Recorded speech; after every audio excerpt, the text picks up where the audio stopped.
In most of the country, kitten season is from the spring through the summer months. The warm weather triggers cats to go into heat, the time in a cat's reproductive cycle when she can get pregnant and have babies.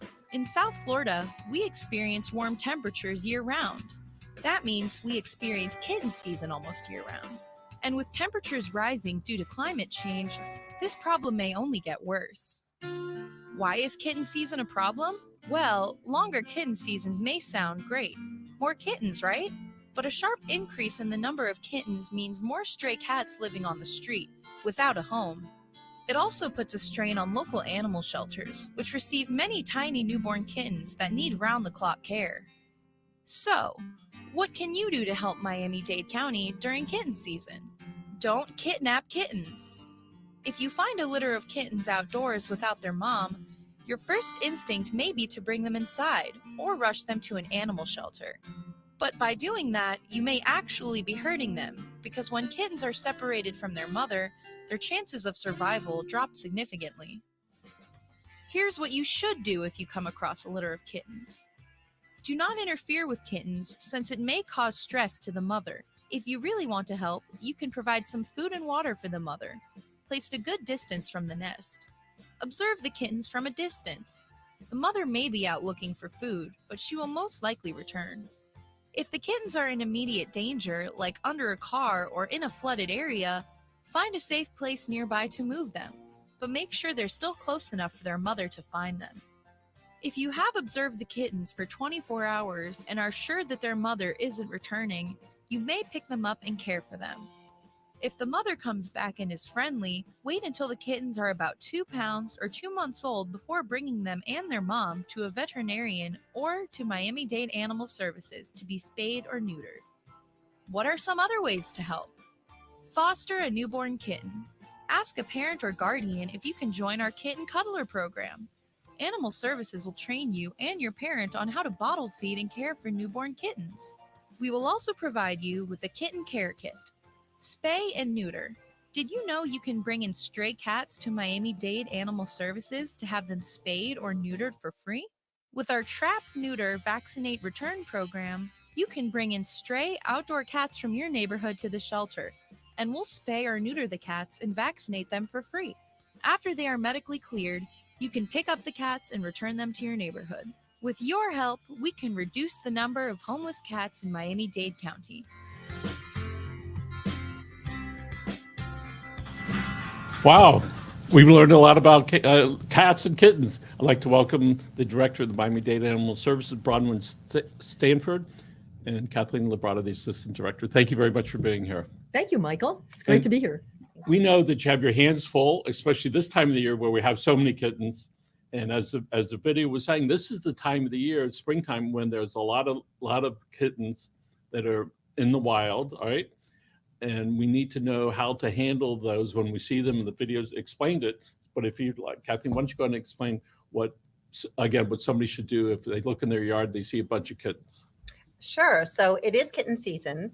And the most important thing that anyone can do when they see a litter of newborn kittens is leave them alone. Cat moms are some of the best moms on the planet. They don't abandon their babies. Of course, there are circumstances where maybe the mom has been injured or something else has happened to her, and those are the kittens that need help. But generally, when you find a litter of kittens, mom is just off looking for a little food and water for herself, and she'll be back to care for her babies. So if you want to help the kittens, if they're in a dangerous place, if it's a flooded area or close to a roadway, usually cat moms are pretty sensible about where they keep their kittens. They have them in a safe place usually.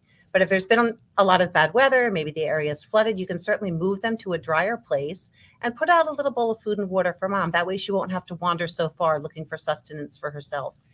Frequently, people have the belief that if they touch a wild animal's baby, that the parents are going to abandon them. Is that the case with? No, that's not the case with cats. They actually, like Kathy said, they're very, very loyal to their kittens. And I know that people say that about other wild animals, but cats are really not wild. They're kind of in between. We have a lot of cats on our streets, approximately 300 to 400,000. Excuse me, say that again. 300 to 400,000 cats on the streets of Miami-Dade County. That's like 10, almost. That's not quite 10% of well, more than 10% of the population of Yeah. people, right? Depending on, there's 2.7 to 3.1 million people in Miami-Dade County, depending on how you count them. Where are all these cats? They're everywhere. I mean, not everywhere. They're in different neighborhoods. There's usually colonies in different neighborhoods, and they're usually really well cared for because a lot of people are very, very dedicated to these colonies of cats. And so they feed them on a regular basis. They care for them. They a lot of times take them to vets to have them spay neuter if they notice a cat that's not spayed or neuter in their group. So they get well cared for, and the community is very, very committed to these cats. Okay, let's talk about the little kittens. All right, so now they're wandering around the nest, if you will. All right, now let's say they're getting active, and if there's a time to catch them up, all right, to take them to get them spayed or neutered, is that the appropriate time before they escape and go their way? When they're about 2 pounds, it's safe to bring them in to be sterilized. What is 2 pounds? 2 pounds it's a kitten about this size. So about a 2 pound kitten is ideal to bring in. We don't want to bring them in younger than that. That would be a little bit too small to do the spay and neuter surgery safely. So at about 2 pounds, 2 months, 2 pounds, they can come in, they can be sterilized. We can start them with their first set of vaccinations. And what we love is for these kittens to go into a home. So some of the adult cats, they're just not friendly. They wouldn't be happy in someone's home, but these young kittens that can be socialized would do far better in someone's home. And it's certainly safer for cats to be in a home environment rather than roaming the streets where there's cars and dogs and different things that they could be harmed by. And Madam Director, if somebody has feral cats, community cats, I think they're called, wandering around their home and they've been feeding them, they realize that they haven't been spayed or neutered because the areas haven't been tipped, how can they go about catching them without hurting themselves or the cat? Well, the first thing is to check and make sure they're not tipped, and it's usually the left ear that will be tipped. It'll be half ear, and if they're not tipped, then they can either trap them themselves and bring them to Animal Services, and we will what's called TNVR, trap, neuter, vaccinate them, and then return them to their original colony, their original location. Or they can call 311. I'm going to let Kathy talk about our new 311 direct way to contact us. And we've made it as easy as possible for people to get this kind of service. It's a free service. And people do want easy, because if you have to make more than one or two calls, it's over. So tell us about this free and easily available service. Sure. So we're all about easy. We've made it very convenient. So any resident can call 311 and request TNVR assistance. And there are some basic questions that the call specialist will ask, the address or cross streets that you typically see the cats, the time of day you typically see them, and any landmarks in the area, like behind the Home Depot or behind Publix, to help us in our efforts to locate them and coordinate the trapping. So when you call 311 or go online to the 311 direct or use the app, you can also have the same service requested, and they'll go to your house. Absolutely. Mm-hmm.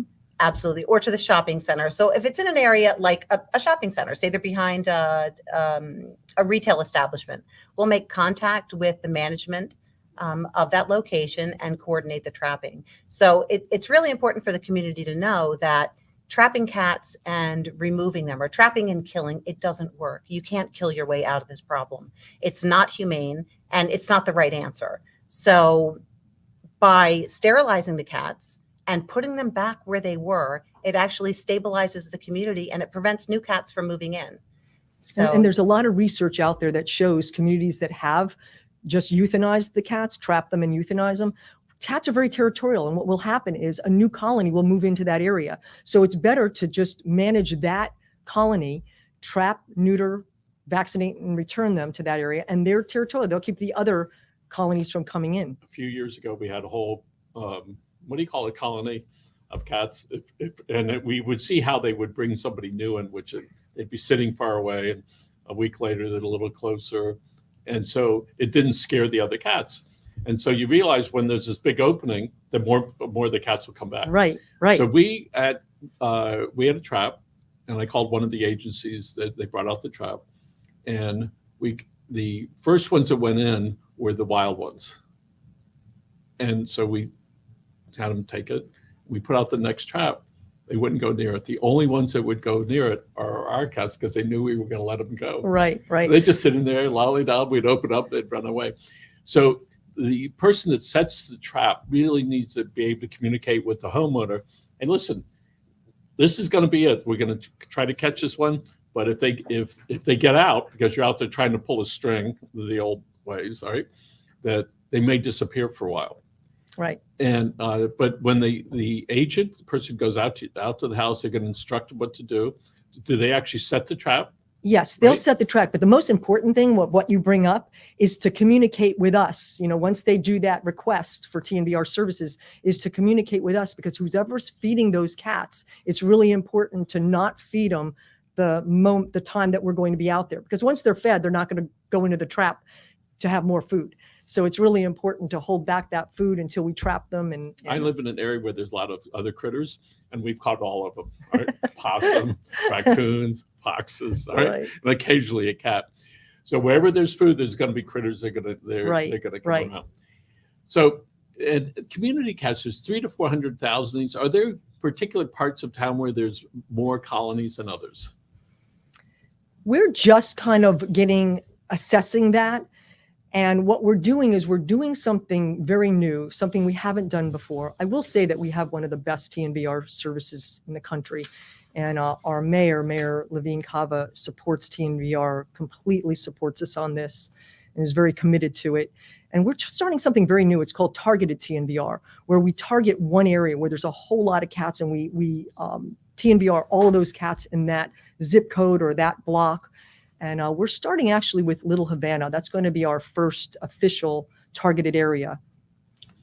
We've caught also chickens in ours. So speaking of Little Havana, where there used to be a lot of chickens out there. Still is. So say it again. There still are. Still are. Well, I've watched trappers catch chickens, because the chickens will go in for the cat food too. A friend of We mine let calls them me go. a couple of years ago.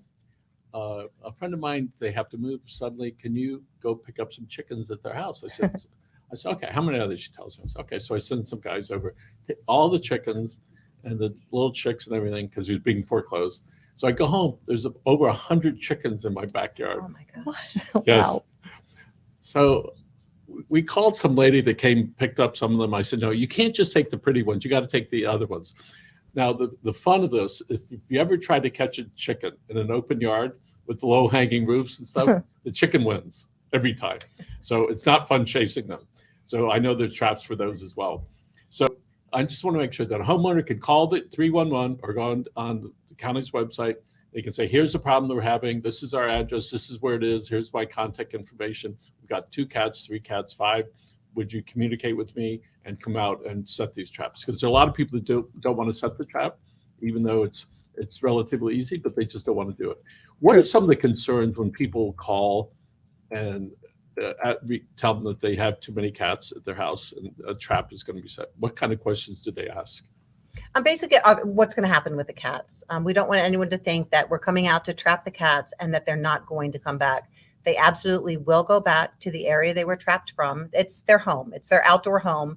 And by us picking them up and sterilizing and vaccinating them, putting them back, we're making the community better for everyone, better for the cats, better for the residents.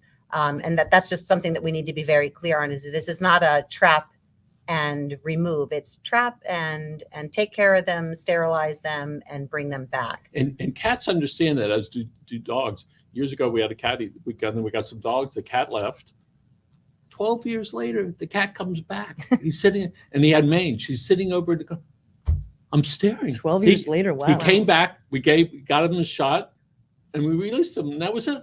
Yeah. Came back for help because the animals understand that, they get a good feel for that. Yeah. So people can go to the animal services and they can go look at baby kittens to adopt them, right?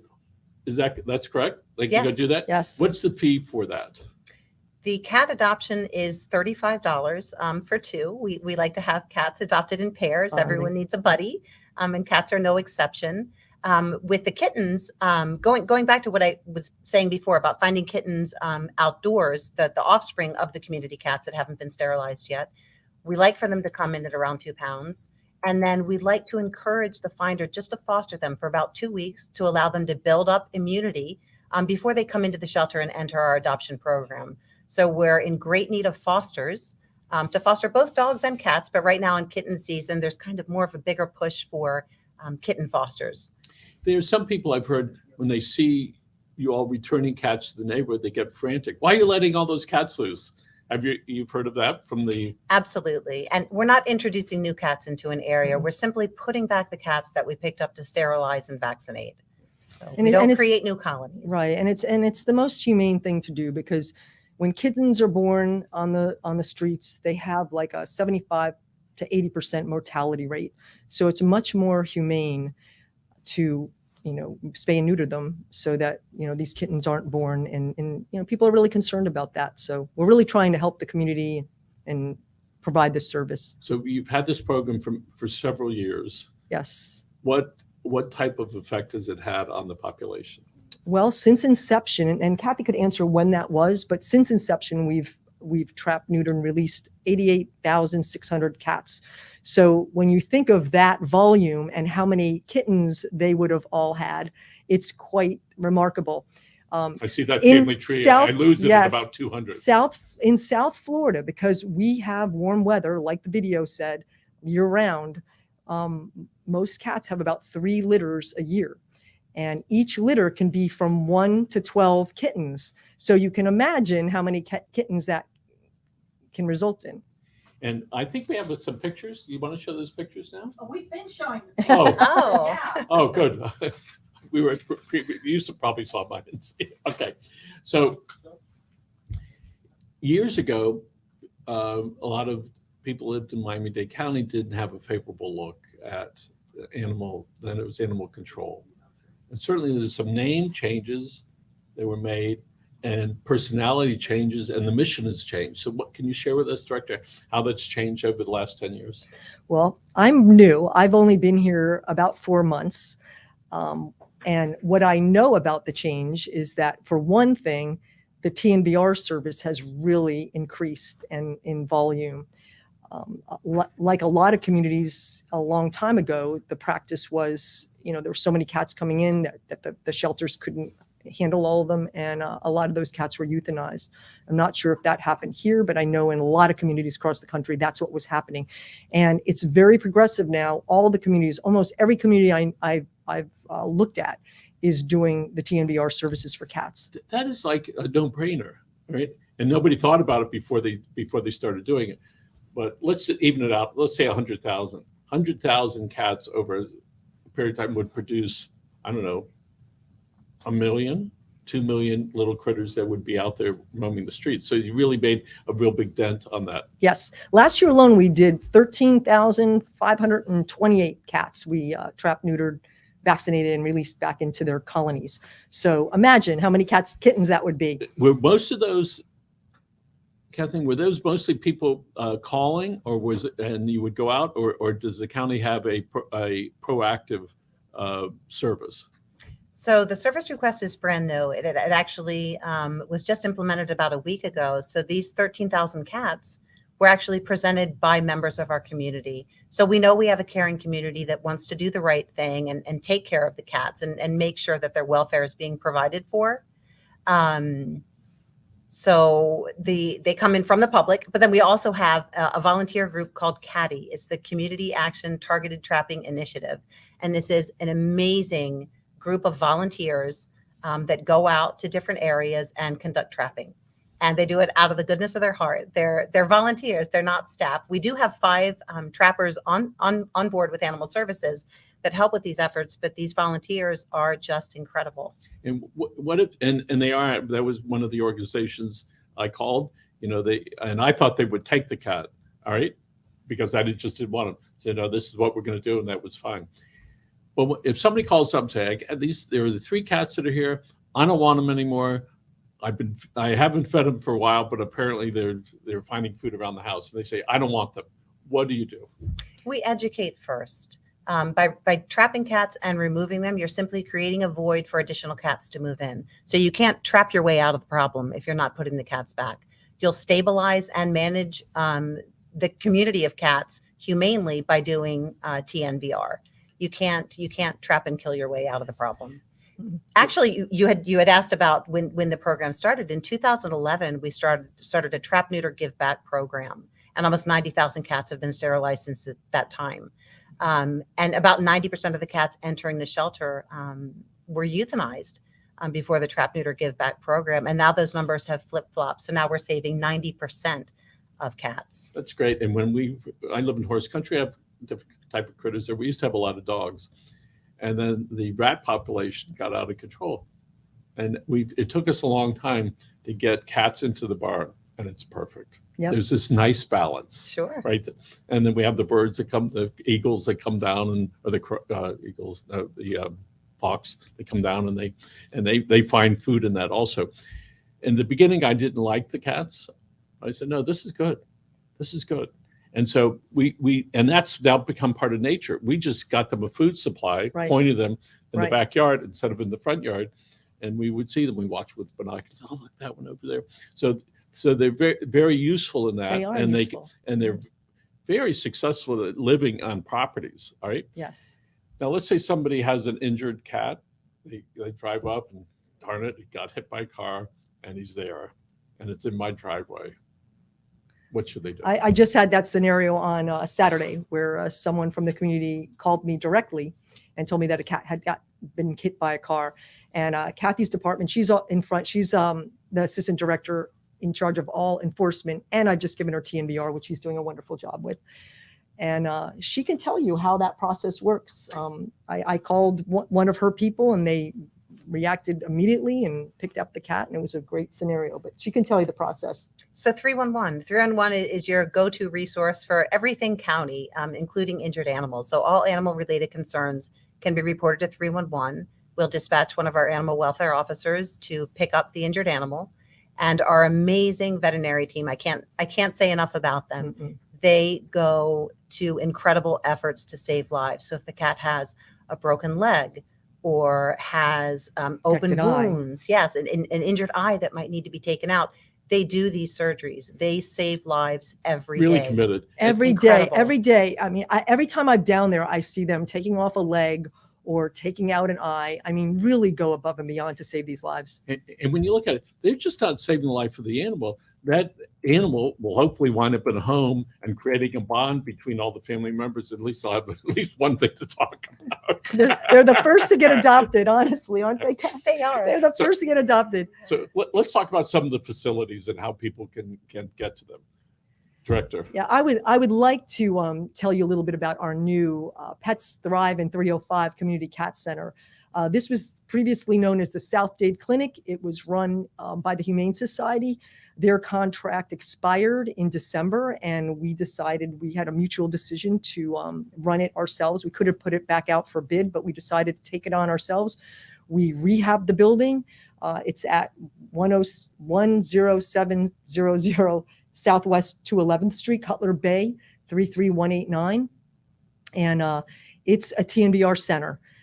Any resident who either traps feral cats or community cats can take them to the community cat center, or they can call 311 and do a request for us to pick up the cats. For so long, people confused the Humane Society with Animal Services at that point, Animal Control. Those are two different entities. Yes. Is there still a Humane Society operation, which has nothing to do with the county, on 95th Street or 79th Yes, Street? in North Beach, and So those are completely separate entities. two different entities, Right. but we partner and we do, they do a lot for our community too. I mean, they do TNVR services. They do a lot of community cats. So, I mean, they're great partners of ours, and we really value that partnership. So that's down in Cutler Bay. So people can either take them there, or they can call. They can go there. Yes. And let's say they take them there, and they're going to sterilize them, right? Mhm. They're going to get shots. Yes, they'll get vaccinated, they'll get the rabies, and they'll get returned to the location where they Do people originated. ask for GPSs in the whatever? What are they called? We haven't had that request yet, no. But it's a Oh, great service, and we really want people. This is something we just opened up recently, and we really encourage anyone trapping cats or calling 311 to use that facility. It's much more convenient for our friends in the South. One of the things that we like is that the county, not that they haven't paid attention to the South End, but there's getting more attention paid to the South End. So we're very grateful that that's happening Yes. and for so long, people south of whatever street it was, were ignored, right? And now I see there's a lot of attention. Absolutely. And wherever there's going to be a need, we want to expand this service and expand this service. Our goal this year is to do 10,000 more surgeries than we did last year, and keep growing and keep expanding it. And I know that costs money to do that. And so we all participate in this, but sometimes people want to participate a little bit more. So what can a good-hearted person do to help the cats or dogs? What can they do? Definitely volunteer or foster. There's Hey, no. puppy. Yeah. That was our surprise. studio audience expressing themselves. Yes, Our canine studio. right. There's no act of kindness that's too small to help an animal. So whether it's fostering neonate kittens or bringing that 2-pound kitten in and then agreeing to just continue to foster it for 2 more weeks before bringing it in to enter our adoption program, volunteering in the shelter, walking dogs. There's so many ways that you can help.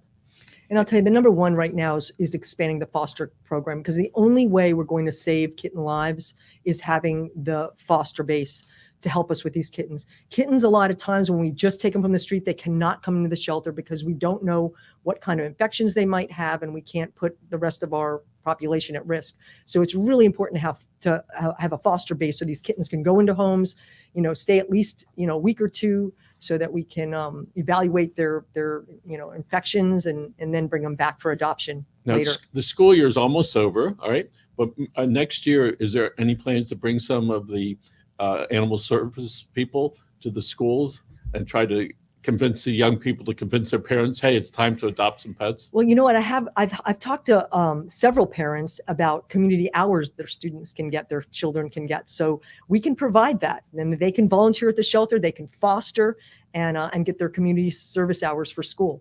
And sometimes people don't have the time or don't want to spend the time, but they want to donate money or materials. What can they do? They can absolutely donate to our kitten cuddler program. We always need kitten milk replacer, bottles, nipples, all the different materials that you need to help the kittens. And we have a wish list. We have a wish list on our website. So anyone that would like to make a donation in that form can certainly do so. And some folks that maybe used to trap different type of animals, if they don't want the traps anymore, is there a place that they could take them? They can absolutely donate them, bring them either to the Cutler Bay Clinic or to the Doral Center. Okay, all you farmers out there that didn't want the critters, take them on over there. We would love that. And those traps come in all different types of sizes, right? And I'm just seeing in my mind's eye one of our cats inside the trap where the other ones ran away. And he's sitting there, when are you going to let me out of here? And so often these wild cats that are outside, if I leave the front door open, I see them like they're looking inside, and they want to come in. So at some point they were somebody's inside cat even for a little while. A lot of times, Yes. yeah. Sometimes they're born on the streets, but they're all, somewhat domesticated for sure. We frequently have the cats that are out front. They follow us around, Yeah. right? We go walk around. And they're just like right here. And when we stop, they just take and they roll over and we want to get rubbed. And so there are a lot of good-hearted people around town. They can make a donation of money if they wanted to. Where could they do that? They can do that online on the Animal Services website. Okay. And if somebody goes to Pet Supermarket or Petco, are there lists there? Or should they go things they could buy for that? Or do they go to your site and say, here's some of the things that we need? They can certainly order through Amazon or buy from a local retailer. We're just happy to have the donations. And they can send it directly to you. Absolutely. Yes, and we have a lot of generous people in Miami-Dade that have really helped us out. If it wasn't for our volunteers and our fosters and people who donate to the shelter, it really makes a difference. So we really appreciate that. So everybody realizes at this point that during the pandemic, people wanted to be comforted and they got pets. And then we know that in the last 6 months to a year, people, hey, I'm too busy now. So a lot of people have either released their dogs or cats out of their homes or have sent them to you. What impact has that made on staff and on the animals? that we've heard that nationwide, that people who adopted during the pandemic have given up their animals. And honestly, we haven't really seen that trend. We have a lot of animals coming in every day, but I don't think it's a direct relationship to the pandemic. So what do you think that is? And has there been a change for the better or for worse recently because of this perceived financial condition that we're in with inflation and the war going on, and people getting a little more frazzled? Well, I will tell you that the number two reasons people a lot of times surrender their animals is because of the rent increases, and they have to move, and the new place doesn't accept animals. Sometimes it's medical reasons, they can't afford the medical treatment. So I would say those two reasons. Would you say? Yeah. I've looked at it.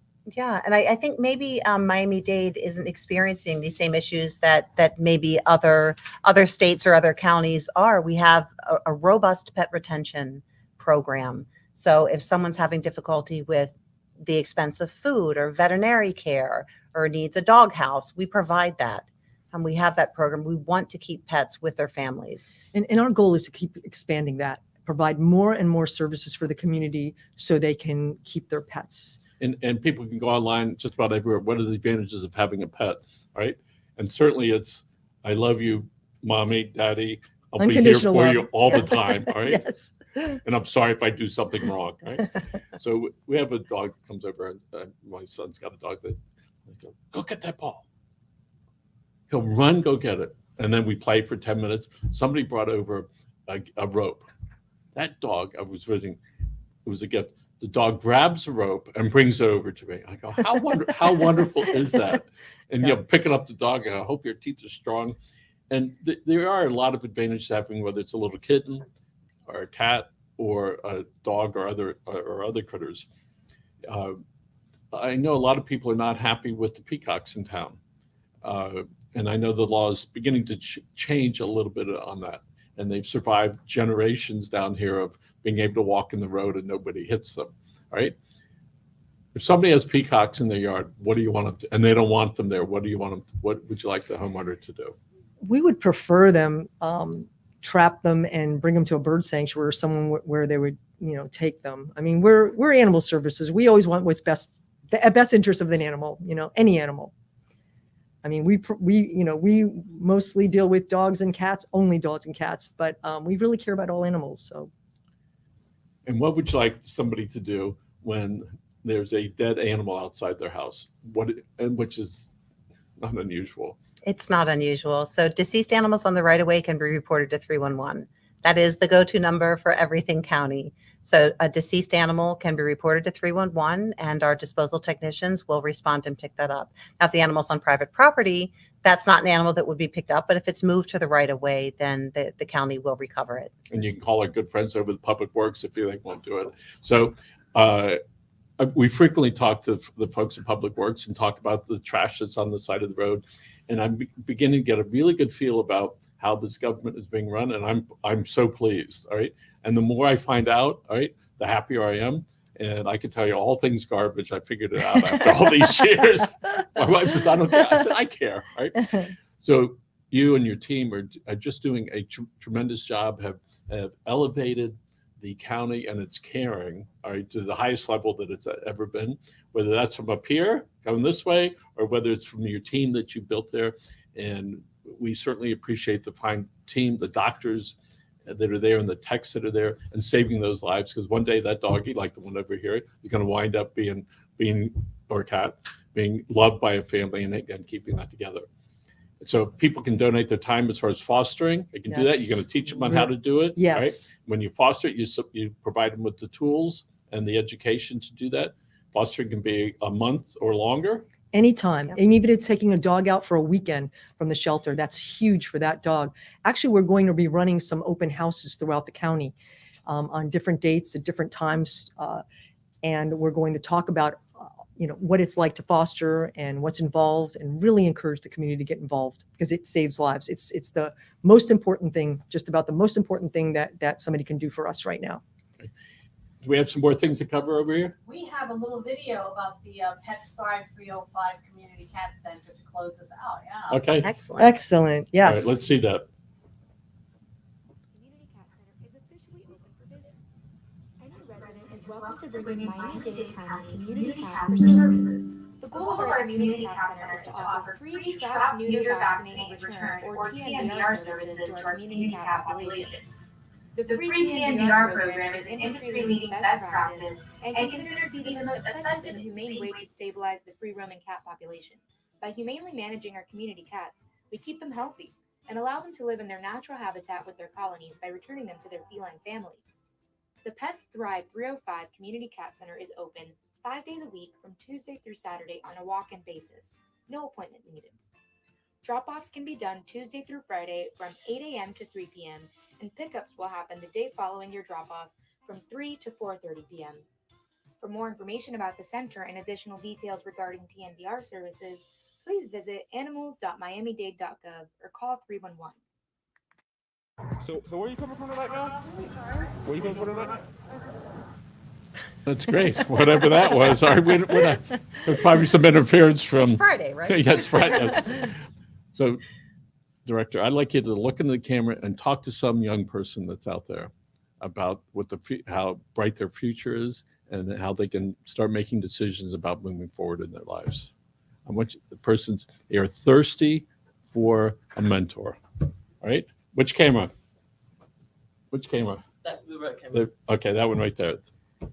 Well, to any young person, I think getting involved in animals is a lot of young people don't know what they want to do yet in their lives. And we really encourage them to come in, be volunteers, foster. Young people love animals and it can provide a great connection for them no matter what they're going through. Like you said, Michael, the connection to an animal, unconditional love, it just can really make a difference for any young people. So we really encourage them to come by and visit us, be volunteer, any way they can get involved with us. Kathleen Labrada, which camera? The red. Oh, yeah. And once you talk to some 18-year-old young lady that's out there that's wandering through her life, and she's going to pay attention to you for 45 seconds. Sure. So I was once in your shoes. I was once an 18-year-old, not sure where I was going, what I was doing. And I knew that I had a passion for animals. And I can't say enough about devoting your life, your career to animals. It's a needy population. And the reward that you have every day, knowing that you make a difference, knowing that you're saving lives is, for me, the best thing in the world. So I would encourage you to come to the shelter. I know sometimes shelters have a bad reputation. You don't want to go because you think it's a sad place, but you have the power to make a difference. And by joining our team at Animal Services, we have so many employment opportunities available, from enforcement to veterinary clinic to animal care to behavior and enrichment and training. We have opportunities for you, and the animals need you. That's great. Ladies, thank you very much Thank for you, being Michael. here. Thanks for having us. And our guests again today are Bronwyn Stanford, who is the Director of Miami-Dade Animal Services, and Kathleen Labrada, the Assistant Director. Folks, thank you very much for joining us. Have a great weekend. And thanks to our studio audience over there. Have a good day, Including folks. Have a